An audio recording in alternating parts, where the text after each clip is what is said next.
The incident I'm going to tell you about occurred in 2017, when I was 7 months pregnant with my daughter. At the time, I was living with my aunt, who was the only person who truly supported me and my child during my time in need. She was the mother I never had because she rarely let me do anything during the prime stage of my pregnancy. But one day she developed a fever, so I had no choice but to drive to the store to get some snacks for I told her that I would be okay because I hate being the damsel in distress. She told me to be careful while lying on her bed, so I smiled and locked the door behind me. I then got into her car and drove to the Dollar Tree outlet, which was about 3 blocks from our house.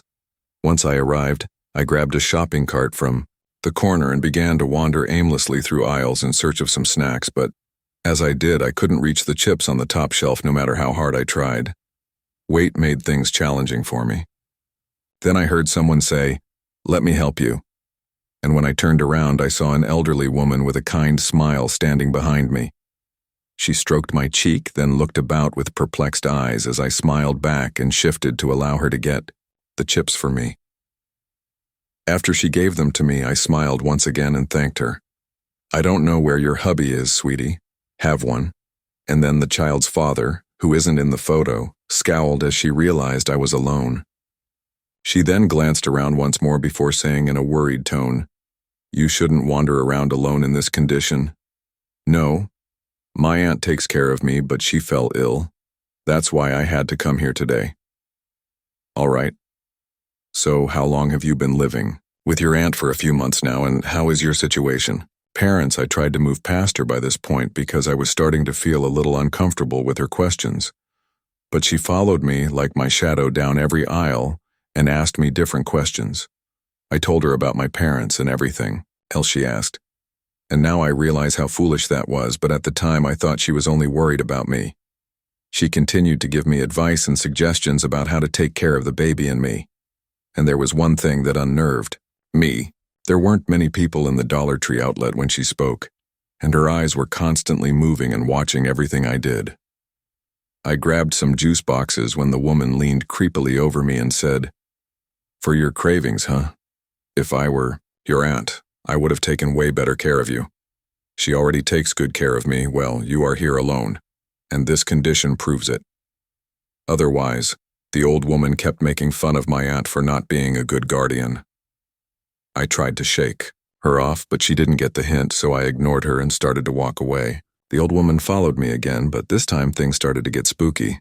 She asked me, "Why don't you come with me?"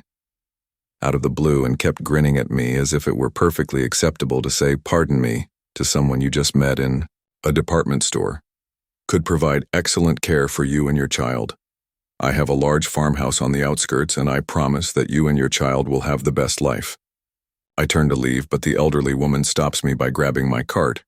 She smiles broadly and says, "Okay, let's drive to your place first so you can take all your stuff. I will take you to my place." When I finally lost my composure, I abruptly took her hand away from my cart. The woman, however, stepped back a little. "I don't want to live with you. I have my aunt to look after me. Please leave me alone." Her expression became grave when she heard my angry voice. She looked down for a while before turning back to face me and grinning eerily. She spoke in a voice that made my spine tingle. "But what if something were to happen to you? Your aunt isn't with you now, and life is very uncertain. You know what you mean, you're a freak, so stay the hell away from me or I'll..." One of the Dollar Tree employees helped me carry the bag up to my car and wished me a good day after I checked out. The employee then went back inside, leaving me standing in the empty parking lot. I didn't wait a single second near her as I was leaving, but I looked back to see if she was following me this time, but she wasn't there. I wanted to drive home as soon as possible, but my panicked mind kept searching for her, gave birth to the urge to urinate, and since I was pregnant and driving while holding my urination was practically impossible at the time, I had no choice but to finish my business. Since Dollar Tree's public restrooms are at the end of the store, I didn't want to go inside just to see that creepy old lady again, so I used the tiny restroom in the parking lot. After locking my car, I made my way to the modest restroom with 3 toilets in the left-hand corner of the parking lot. There was nobody inside. I went into the first restroom and was using it when I heard the bathroom door open. At first I didn't react because obviously anyone uses these restrooms, but then the footsteps abruptly stopped being alert and afraid. I tried to hear every sound that was happening, but there was nothing but dead silence. I was sweating and still staring at the door when I heard heavy breathing above me, and the blood in my veins froze as I slowly raised my eyes in response to the breathing sound. When I saw the toilet's partition wall next to me, my stomach dropped. It was the same old woman from the Dollar Tree, standing on the toilet seat to look at me. I will never ever forget that moment in my life because her wide, frightening eyes watched me silently without saying a word. "Face," she said, "you need to come with me. I'll take good care of you and your baby. Please just leave us alone." I wanted to shout, but I lost my voice. "Do you want money?" she asked, reaching out to grasp me. "I can give you some money. Keep your freaking money. I want your baby." I screamed for my life, opened the bathroom door, and rushed out when the elderly woman got down from the toilet seat and bounded me out of the restroom. It was the most trying time of my life, and I hurried to my car as the woman behind me laughed uncontrollably. I yelled, "Come here, I want your baby. I would take good care of you too." Before she could get to me, I managed to get into the car and shut the door. When her hand got in the way, I slammed the door firmly, breaking her wrist and causing an agonizing cry as I heard bones snap. Nevertheless, I didn't care anymore, so I drove off at full speed while the woman continued to yell. This isn't the end, though. Keep in mind that I started crying when I got home. My aunt called the police right away to warn them about the woman and everything that had happened to me at the Dollar Tree. The police never located her, but a week after the incident, I came across a missing persons report in the newspaper about a public relations professional in her late 20s who went shopping at the same Dollar Tree outlet one afternoon, and since then, nobody has seen her date, and nobody is aware of what happened to her or her child. I firmly believe that the eerie elderly woman was involved in it. Absence. The event I'm going to describe occurred when I was around 13 years old. At the time, my parents were divorcing, so the environment at home wasn't the best. I used to sketch a lot and save my pocket money from side jobs to buy various art and craft supplies to channel the amateur artist in me, because I lived in a tiny neighborhood and could hardly make any friends to pass the time. Since everything was so reasonably priced, Dollar Tree was my first choice for purchases. 2 or 3 times a week, I would ride my bike to the Dollar Tree store, which was 3 blocks away and next to the petrol station on the highway. It was a large store with an extensive assortment of various household supplies, and more than that one instance I arrived to the store at approximately 3 in the afternoon, which I liked because there weren't many customers at that time. I parked my bike in the corner and went inside. The cashier was sleeping behind his desk, and I could see that there were probably 2 or 3 people in the room besides me. In front of me were long aisles lined with tall shelves brimming with various items. When I first started looking around the store, the craft and art area featured a purchase. I was so engrossed in my shopping that I didn't notice someone was standing behind me when I picked up a new set of charcoal pencils and some acrylic paint to decorate a flower pot. I was startled to hear a hiccup and turn around to see a man dressed as Jack Sparrow from the well-known Johnny Depp film standing behind me. Since it was a closed space, there wasn't much space between us, and I felt uneasy. I stepped back from him a bit and apologized for not seeing you there, but I did see you there. I initially thought he was just being in character, but after seeing how his hiccups appeared, I realized this guy was inebriated. His pupils were dilated, and I could smell the whiskey on his clothes. I asked him, "Why are you dressed like that?" And he responded. My mouth opened wide in shock as if I had said something unexpected. He just stared at me, eyes wide, mouth open, overall very creepy. Then he said in a greasy voice, "But I thought I was Jack Sparrow." So I answered, laughing a little. "Oh, you're laughing, so you don't believe me," I said. And then his face changed. His eyebrows furrowed, and I could tell he was offended by my sarcastic laugh. I stood there looking awkward, unsure of how to respond to a foolish question from a drunk. "You're Captain You?" I turned around to leave him after he demanded. "You are the shittiest Jack Sparrow I've ever seen in my whole life." Fortunately, the man didn't follow me, so I walked to the cashier to pay. I was relieved when I left the store, but then my nightmare started. I remembered exactly where I had parked my bike, and to my surprise, it wasn't there. I felt sick to my stomach as I heard a shiver of spine-tingling laughter, followed by the ring of a bicycle bell.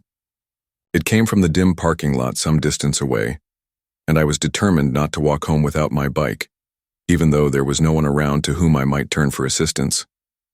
When I entered the parking lot, I noticed that there were several cars there and that the lights were blinking frantically. It took a while for my eyes to get used to the eerie atmosphere, but what I saw made my skin crawl. Jack Sparrow was... I couldn't see his face, but I'm sure he was grinning eerily when he saw me heading there.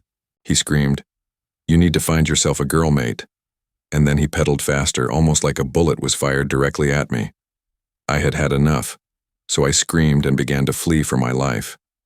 I heard the man laugh like a crazy person, and he was chasing me on my bike. I have no idea why, but I know that if he caught me, he yelled, "I'm going to catch you, I'm going to catch you," and left the parking lot behind. I started running down the highway, but fortunately, no cars were in sight, so I fled in the opposite direction rather than going into the Dollar Tree. The man was now riding my bike on the highway, laughing even louder, and he was having fun, frightening the kind out of me. The intense heat was exhausting me, so I was moving slowly, but I could hear the insane Sparrow pedaling faster it. I thought I would never be able to outrun him, and I was about to pass out in the middle of the road when I noticed a large truck approaching. The urge to live again blossomed in my heart, and I began to raise and lower my hands in the air while yelling at the truck to stop. I needed help stopping, and the truck driver saw me and honked the horn.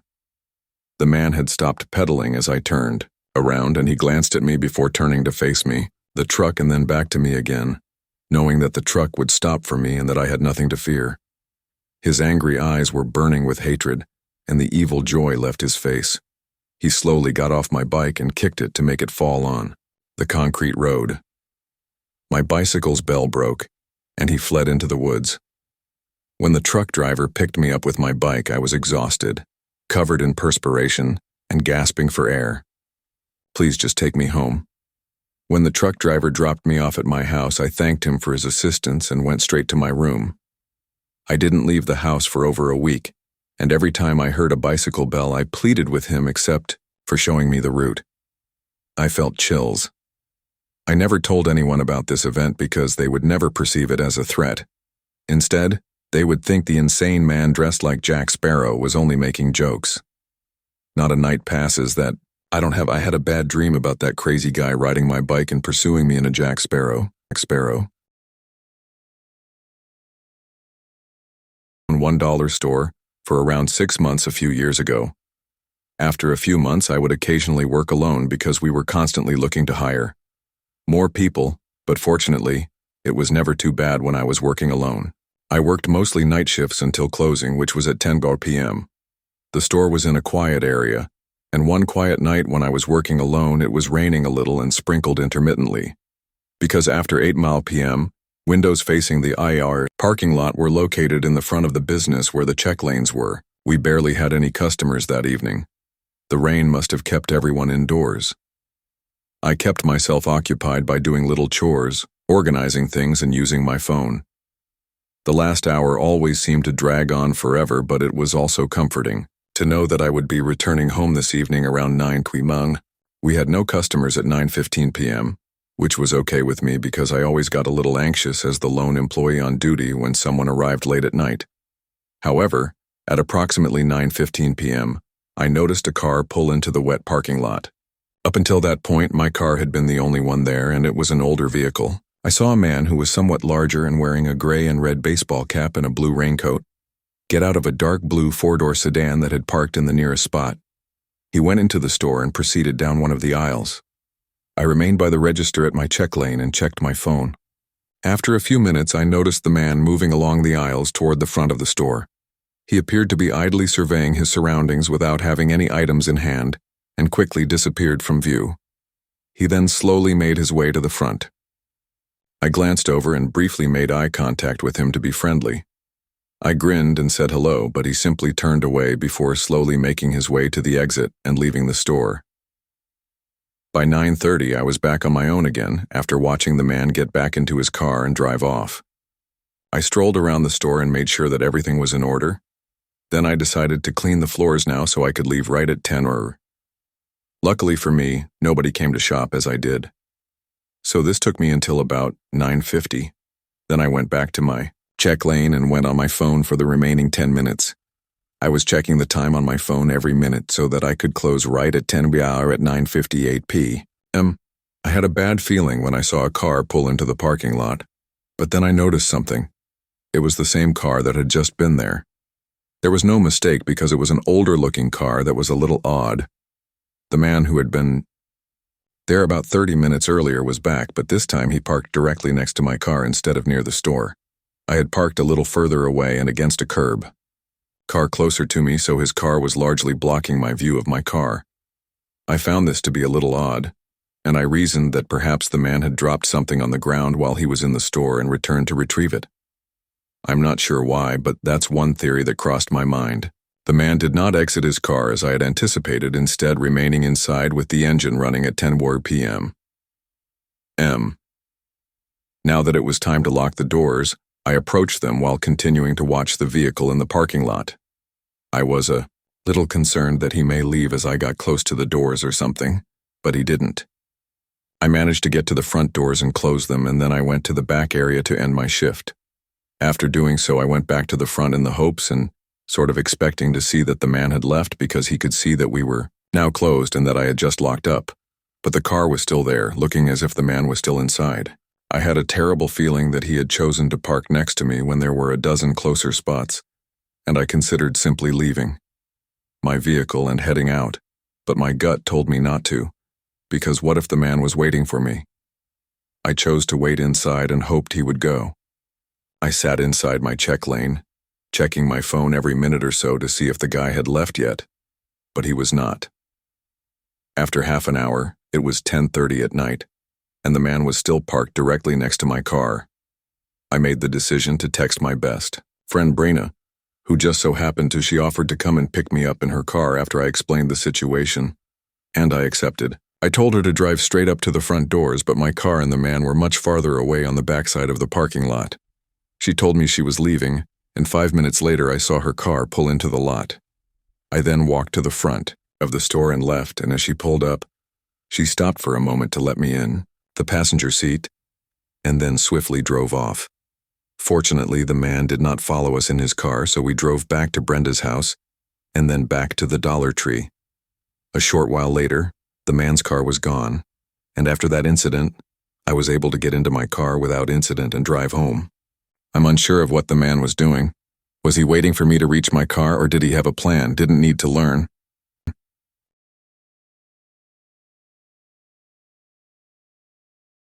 I started working at my neighborhood grocery when I was 16. It was a decent job, and the work wasn't too difficult. Since I lived in a pleasant area of town, the most of the customers were older and wealthier families. There were a few incidents, but they were generally either angry customers or shoplifting attorneys.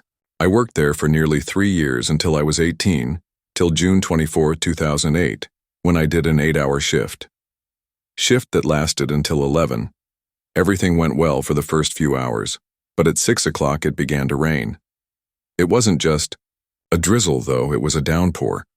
When it came time for my meal break, I realized that I'd left my wallet in my car. I chose to run for it instead of getting an umbrella from Lost and Found, which was a big mistake because I was only 10 seconds from the front doors when I got back inside, and I was completely soaked. About 30 minutes after purchasing a snack and going upstairs to dry off, I came downstairs again, still drenched, and entered the break room. The store was mostly deserted, and I only saw 1 or 2 customers as I made my way to customer service. I was really aback by how few people were there at 7:30, but I assumed that most people didn't want to walk outside in the rain. I returned to the check stand and struck up a conversation with my coworker, Maria. We discussed her children, and I assisted the rare soaked customer, most of whom understood that the lights would periodically flicker a little when they ran out of necessities, like milk or toilet paper, but that was most likely just the storm. Although it was quite far away, I could hear some rumbling in the distance. I said, "I'll refill the shelves tomorrow." After that, I went to the shopping racks and looking outside, I noticed 2 dogs eating out of a toppled dumpster. Behind them, there was a large bush area, and it was moving not like an arbitrary motion, quite choppy and slow ones, when Maria yelled, "Joanna, come and help me." The 2 dogs abruptly turned back and began growling at the bush. I muttered, "What the hell?" and got up to walk to her, confused.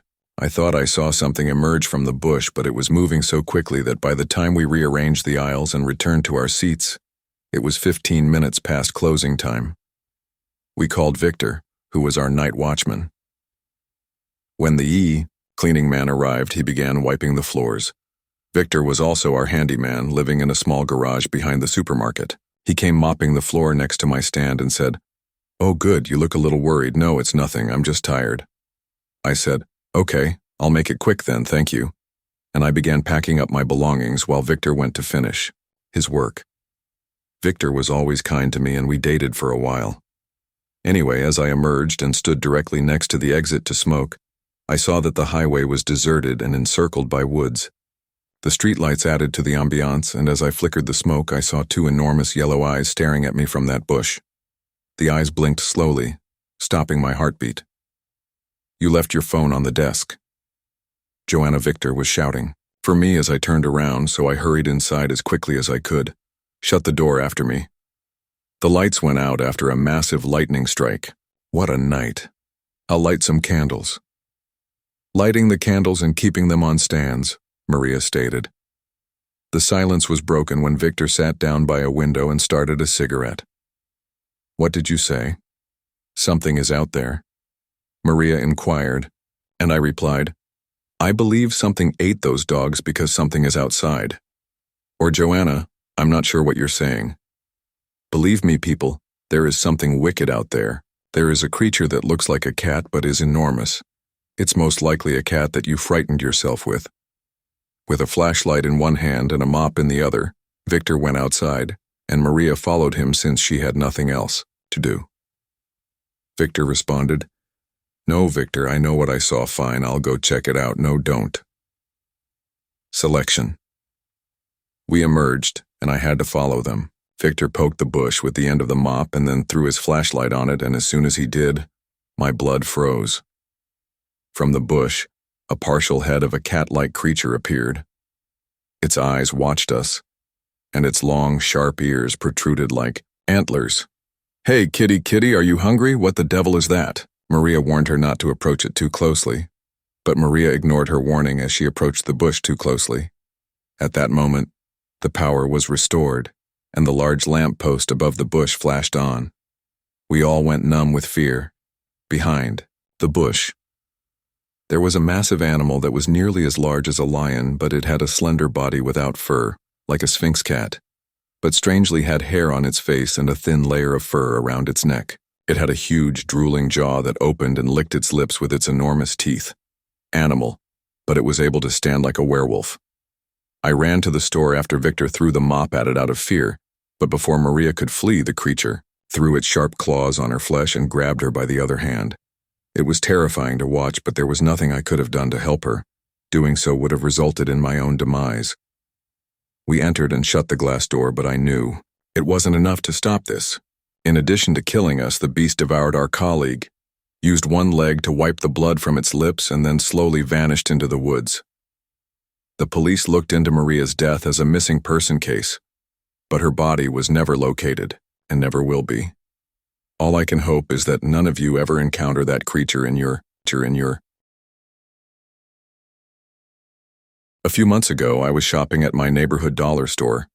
I frequently visit there and purchase a variety of items, regardless of what I actually need. Keep in mind that the quality is low because I save a lot of money when I shop there, and even if I don't receive anything, the things I do acquire are satisfactory. Because my apartment is conveniently located near a dollar store, I decided to go there one late Saturday afternoon to pick up a few things. It took me only 10 minutes to walk from my apartment to the store, which is smaller and rarely very busy. When I arrived that afternoon, I saw only a couple of additional individuals dispersed throughout the shop. I picked up a basket and started to shop, but I didn't get very far before something strange happened. When I got to the back corner of the store, I noticed a man standing there openly drinking a beer. He was dressed a little strangely, in a green sweater and something like dress pants. He didn't appear homeless, but he also didn't look very tidy or well-groomed. It was hilarious to watch the man he wasn't shopping. He was just standing there drinking from a bottle of beer, and I could see that he had another open bottle of beer in his pocket. When I noticed that the man wasn't staring at me, I kind of smiled and laughed, but someone else passed by him and gave him a strange look. I was shopping nearby when I became a little nosy and periodically checked to see if the man was still there. Since alcohol wasn't sold in the dollar store, I assumed the man brought it in with him shortly after He was upset when he heard a store employee approach him and tell him that he was not allowed to be drinking there.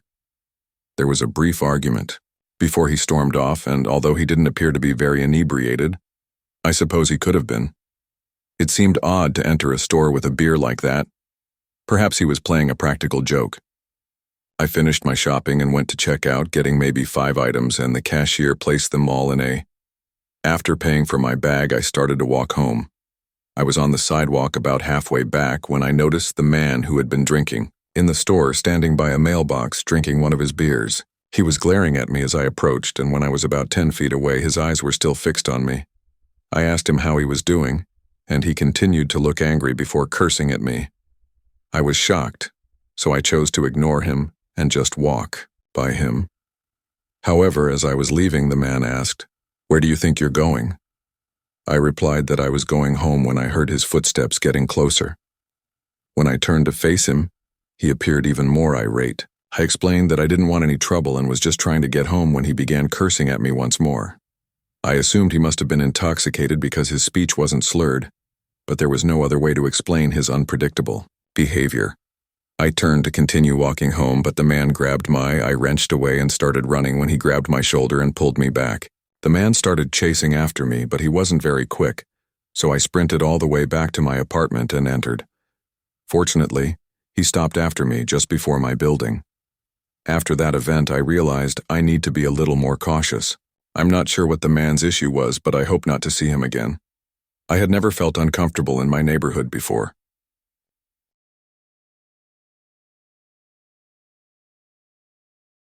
Once more, I adore visiting Dollar Tree. That day, Thomas, my husband, had recently started a job, and he invited us all to get something we wanted. The kids were thrilled, but none of us realized that it was one of the few places where we could go together and buy a lot of things, even if we didn't buy anything.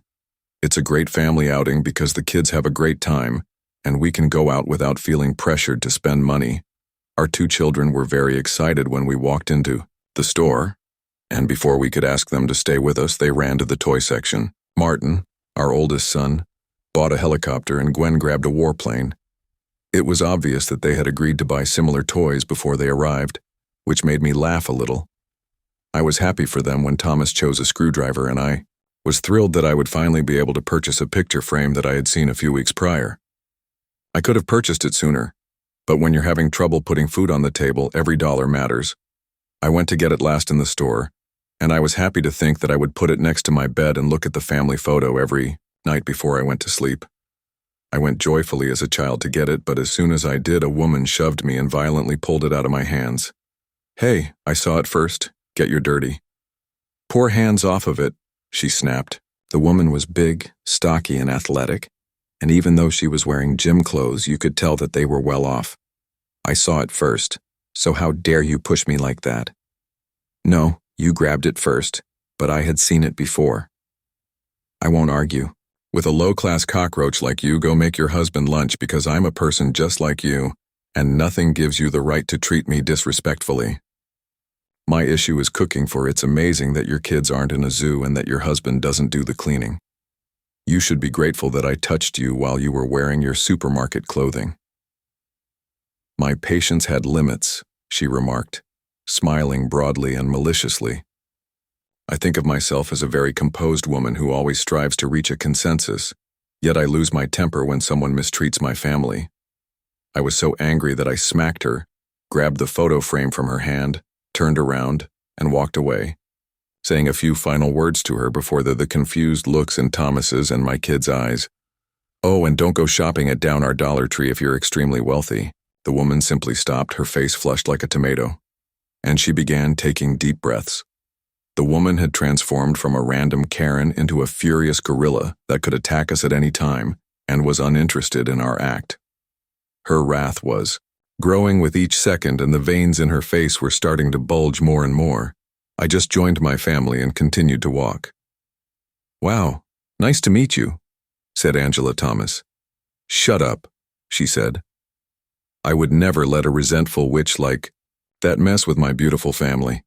Speaking of which, I guess the witch took it too hard because she left her shopping basket and left. As I turned around, I verified what Thomas had said, and the woman was gone in an instant. She had done a lot of shopping, but she had not taken anything with her. I looked up as we were paying for our things, and she was staring at us from outside, furious and still red. "She definitely took your slap to the heart," Thomas said, "and you know what? That's for the best. She was probably one of those rich girls that no one ever put in her place." I informed Thomas that I was breathing heavily at the time and that perhaps we should get ready to confront her as we were leaving. But when he looked up, she was. We hurried to the car without bumping into anyone, got in, and prepared to drive off with our purchases. But something wasn't right. The car started, but it wouldn't move. What might be the problem? "Thomas, I believe someone damaged the car's tires outside. The woman from before was furious and banged all over our car, wanting to destroy it with us inside. How dare you put your dirty hands inside the automobile? Abhorrent hand on me, you. The fact that she is a woman doesn't matter to me. I'll murder you and your samurai cockroach family and leave us alone because my kids haven't done anything wrong. I will prevent her." Thomas stormed out of the car and went to her. He was about to say something when the woman hit him in the knee with her iron pipe and electrocuted him with a taser gun. When Thomas fell, she stomped on his face and rubbed her foot like she was killing a cockroach. She had a crazy, obsessive expression on her face and was obviously enjoying the moment. I got out of the car quickly to stop her, and with great reflexes she stopped me and struck me hard in the abdomen with her iron pipe. As I lay on the ground, she smashed her pipe into my knee as well, laughing. Thomas and I were both sore, and we had no idea where the woman was, but fortunately she was far away. We began to get up, but then I saw her again and screamed loudly. The woman had returned with a bucket of gasoline, which I tried crawling as fast as I could to somehow stop her. But Thomas was a little further behind. When I saw her pull out the lighter, I knew everything was lost, and there was no way I was going to make it in time. A man rammed the woman, and another woman opened the car door. She was pouring into the car with the kids inside without stopping. You know, I never really cared for that horrible frame, and I hate families like you. Especially the kids. The police arrived a few seconds later and arrested the woman who was moving viciously like a wild animal, shortly after the girl's family offered us a sizable sum of money not to press charges against this woman, but we declined, and our story became public knowledge. By the time we realized it, the Dollar Tree was surrounded by people. There weren't many people there that day, but the commotion was enough to alert everyone. Since neither of us could work, people gave us a lot of money. Although we wouldn't be living a lavish lifestyle, we would be much more comfortable because of the individuals who were aware of our situation. On the other hand, the woman, who had never worked, lost her lawsuit and was disinherited by the family who wanted to reject her. Previously, but in order to avoid starvation upon her release from prison, she will need to work for the first time.